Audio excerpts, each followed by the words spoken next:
Bonjour à tous, dans cette vidéo je vais faire un tuto très court mais essentiel sur Git que tous les développeurs doivent connaître. Donc on va voir vraiment les commandes les plus simples, c'est-à-dire ajouter, committer et pousser sur l'autre repository. On verra aussi en bonus quelques commandes aussi qu'on va avoir besoin quand on va travailler spécialement suivant la méthodologie Gitflow. Quand vous commencez un projet, soit vous avez déjà un projet et que vous n'avez pas créé de repository Git, soit vous commencez par créer un repository Git et ensuite vous le liez à votre ordinateur et vous ajoutez les fichiers au fur et à mesure. Alors, par expérience, moi, en ce qui me concerne, j'ai toujours créé en local avant de pousser sur un GitHub. Donc, ce que je vais faire, je vais créer un fichier HTML que je vais appeler index. Je vais créer ici, tout simple, et avec un canevas. Voilà, tuto Git. Et je vais ensuite créer mon repository Git sur le GitHub. Alors que ce soit GitHub ou GitLab, c'est pareil. Donc je suis connecté, je commence par créer new. Donc je crée le nom de mon tuto, de mon repository, tuto Git. Ensuite, je vais le faire en public et je crée le repository. Ensuite, ça c'est très important parce qu'on ne s'en souvient pas forcément de toutes ces commandes, mais il vous aide à faire les premières étapes. On est dans ce cas-là. Je n'ai pas encore créé mon Git, d'accord? Pour utiliser Git, je vous recommande d'utiliser en ligne de commande. N'utilisez pas d'outils graphiques, sauf dans deux situations. Premièrement, c'est pour fusionner, pour régler les problèmes de conflit. Avec un outil graphique comme VS Code, vous pouvez vous en sortir, sinon c'est impossible de s'en sortir. Deuxièmement, c'est visualiser la cartographie de vos branches. C'est beaucoup plus agréable et on voit beaucoup mieux les choses. Je vais donc créer un terminal et je vais agrandir un petit peu. Terminal, alors commentaire, qu'est-ce que ça fait là? Moi je veux pas. Je suis dans le répertoire. Je vais commencer à initialiser un repository Git. Git init tout simplement. Et donc il a créé un répertoire invisible.git. On va pas s'attarder dessus. Disons que ce répertoire, eh bien, c'est ce qui fait que vos fichiers vont être versionnés avec l'historique.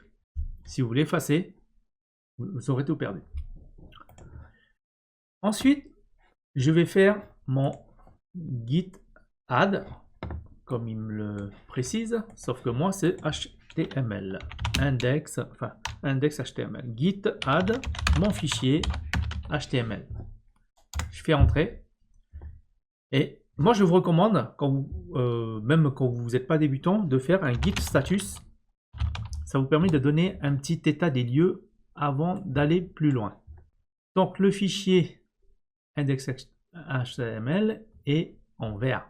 Ça veut dire que je l'ai ajouté. A contrario, le readme, dans lequel j'ai mis les étapes, il lui est en rouge. Si je l'ajoute, et je fais git status, il devient vert. Ensuite, l'ajouter ne suffit pas, il va falloir committer. Committer, c'est donner un numéro de version. Ok?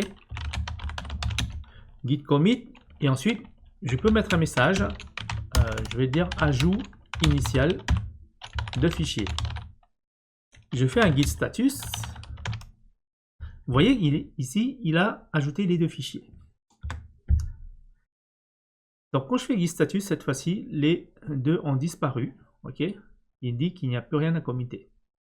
La prochaine étape, c'est de pousser sur le master. Mais attention, notre repository Git ne sait pas que sur quel ordinateur local ou sur quel compte GitHub local il va faire la liaison. C'est pour ça que on a le Git remote. Alors, vous avez une commande supplémentaire ici, git branch-m main, c'est pour renommer la branche principale. La branche principale, par défaut, en fait, elle s'appelle master. Alors, si vous voulez la modifier, la renommer, faites cette commande. Hein, sinon, moi, je passe à la commande suivante. Je peux même faire un copier et je fais un coller comme ça. J'évite de faire des erreurs.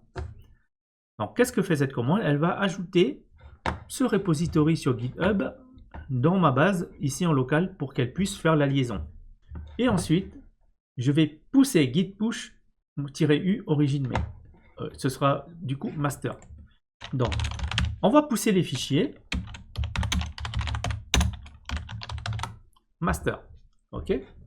Et ensuite, on verra les fichiers. Comment est-ce que je peux faire? OK. Alors, je vais le pousser comme ça. Après, on va les voir. Je vais rafraîchir. Je vais rafraîchir ici. Et voilà. J'ai mes deux fichiers, un readme et index.html. Ensuite, on va voir quelques commandes supplémentaires qui seront très utiles. On va créer une branche. Alors, qu'est-ce que c'est qu'une branche? En fait, c'est un espèce d'univers parallèle par rapport à votre projet ici. Et je vais vous parler de Gitflow aussi. Gitflow, c'est quoi? C'est un flux de travail, c'est une façon de travailler avec Git. Par exemple, pour l'instant, je n'ai que ma branche master. Mais je peux créer autant de branches parallèles à master que je veux. Et ce, depuis n'importe quel commit du master. Pour l'instant, je n'ai qu'un commit et je vais créer par exemple la branche develop. Même si vous êtes tout seul, je vous recommande de créer une branche develop. Comme ça, si vous faites une bêtise dans develop, eh bien master ne sera pas impacté. Donc je fais git checkout-b.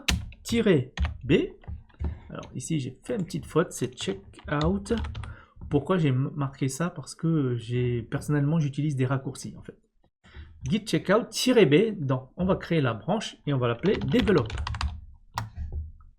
Et ensuite, petite commande supplémentaire, git branch en anglais sans le e, pour voir mes branches et la branche courante et develop. Si je veux re-switcher sur master, ok, je fais git branch, je suis sur master. Bon, je vais revenir sur develop et je vais modifier mon texte ici. Ok, par exemple, je vais taper un H1 cours de Git. Donc, je fais un git status pour voir où est-ce qu'on en est.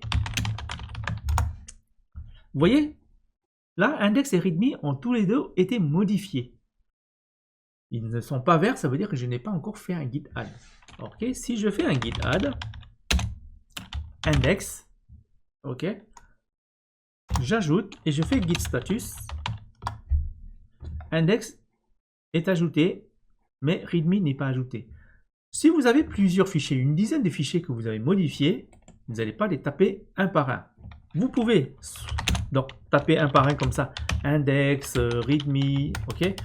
Mais il y a une commande plus rapide, c'est -u comme update. Donc tous les fichiers qui ont été mis à jour, on les ajoute. Regardez, je fais git status, tous les deux sont verts. Donc je fais git commit, modification de fichier. Alors, il n'est pas génial le message, mais ça c'est pour vous montrer. Hein. Normalement, il y a certaines entreprises qui imposent dans les messages de commit de bien faire, et c'est très important, ils ont raison, parce que quand on a un gros projet, on risque de se perdre. Modification de fichier. Donc j'ai créé un commit. Maintenant, regardez dans quelle branche je suis. Je suis dans Develop. Donc je vais faire une petite modification. Je suis dans Develop. J'ajoute un petit X ici. Ok. Donc j'ai encore modifié. Il est rouge. Maintenant, est-ce que si je veux retourner dans la branche Master, il dit qu'il ne veut pas parce que j'ai pas commité mes données. Ok. Donc je ne vais pas le faire. Je vais remettre ça. Et regardez, vous allez faire git status. Il aura disparu. Index, il est revenu à l'état d'avant. Donc cette fois-ci, je vais aller dans Master. Pourquoi? Parce que je vais aller dans Master et je vais faire une fusion avec la branche Develop. Regardez, j'avais un petit message là, H1, il a disparu. Pourquoi? Parce qu'il était dans la branche Develop et pas dans la branche Master.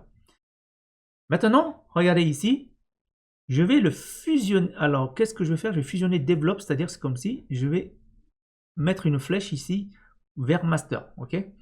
Je vais fusionner. Pour fusionner une branche, je vais à la branche destination, donc qui est Master, et je vais faire git merge la branche source develop. Hop, develop, non, develop.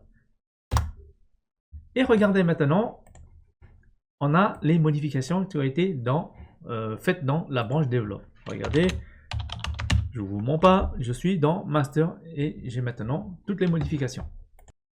Voilà, c'est tout pour les commandes principales. Je vais vous montrer quand même ce que c'est qu'un git clone.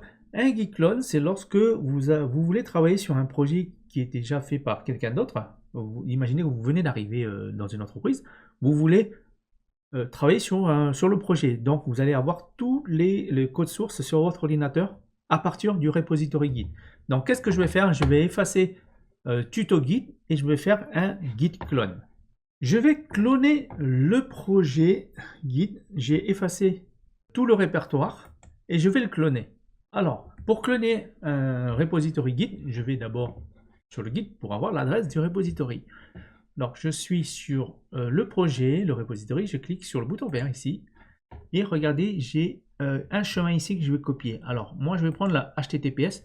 Pourquoi? Parce que la SSH nécessite que vous ayez une clé SSH. Donc, en général, on prend HTTPS. Alors, je copie l'URL. Et là, je fais un git clone. Là, il me clone tout. Et après, le répertoire qui va être utilisé, le nom du répertoire, ce sera le nom du repository Git. Donc, je peux aller sur des tutos Git et je fais un dir et j'ai mes deux fichiers. Je vais ouvrir sur VS Code, File, Open Folder et voilà, je retrouve mes petits. Et enfin, la dernière que je n'aurai pas l'occasion de faire dans cette vidéo, c'est lorsque quelqu'un d'autre a fait une modification, parce que vous pouvez être plusieurs à travailler, et vous voulez bénéficier de ces dernières modifications, eh bien, vous faites un git pull et vous aurez votre repository local qui est synchro avec celui qui est distant. Alors, qu'est-ce qu'on remarque? C'est qu'en local, lorsqu'on clone, quand on clone, on a perdu notre H1. Pourquoi? Parce que tout à l'heure, j'ai oublié de pousser sur le repository. Donc, c'est un peu dommage, mais j'avais oublié de faire cette étape. Voilà, je vous remercie. Si vous avez apprécié cette vidéo, mettez un like et suivez la chaîne. Je vous remercie.